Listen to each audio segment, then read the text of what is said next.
Once upon a time, in a deep mountain forest, there lived an old monk and his young disciple. The old monk was a great practitioner of meditation. He spent most of his time meditating. Usually, once he started meditating, it could last for half a day or even a full day. During his deep meditation, he could also see the glimpse of what was going to happen in the future.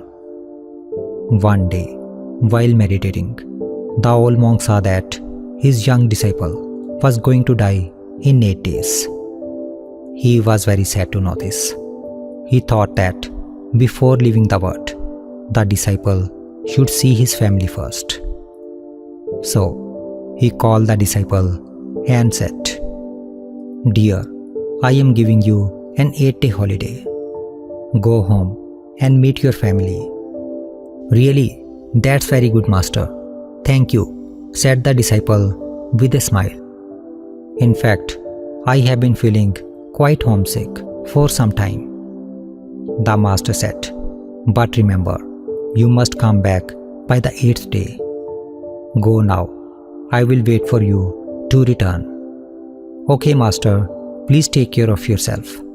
I will leave now," said the disciple. Saying this, the young disciple joyfully went down the hills, without noticing the sadness and reluctance in his master's eyes. The young disciple walked happily through the mountains. After walking for a long time, he stopped at the bank of a stream to drink some water as he was feeling thirsty. There, he saw an ant's cave near the river bank, where countless ants were moving in and out. He stood there for a while, watching them with interest. Just as he was about to leave, he noticed that the water in the river was rising. He said to himself, "Oh no, the water level is rising. The ants will drown if this continues." It had been raining heavily in the mountains for the past few days, and now the water downstream had started to rise.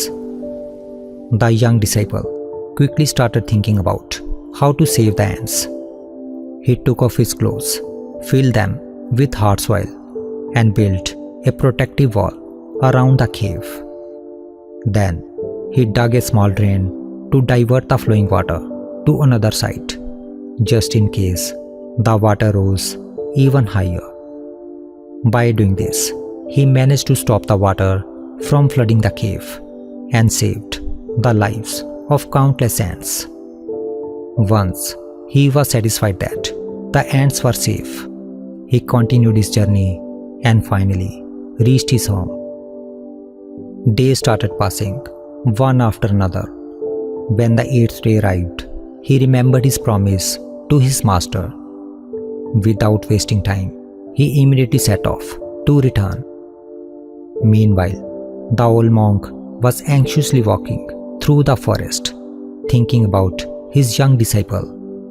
He feared that by now the boy must have died, because 8 days had already passed and it was already the evening of the 9th day. He felt sad that he could not see his disciple one last time.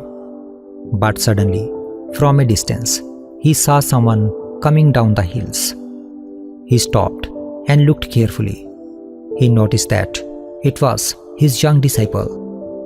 Cheerfully, he ran to him and hugged him tightly.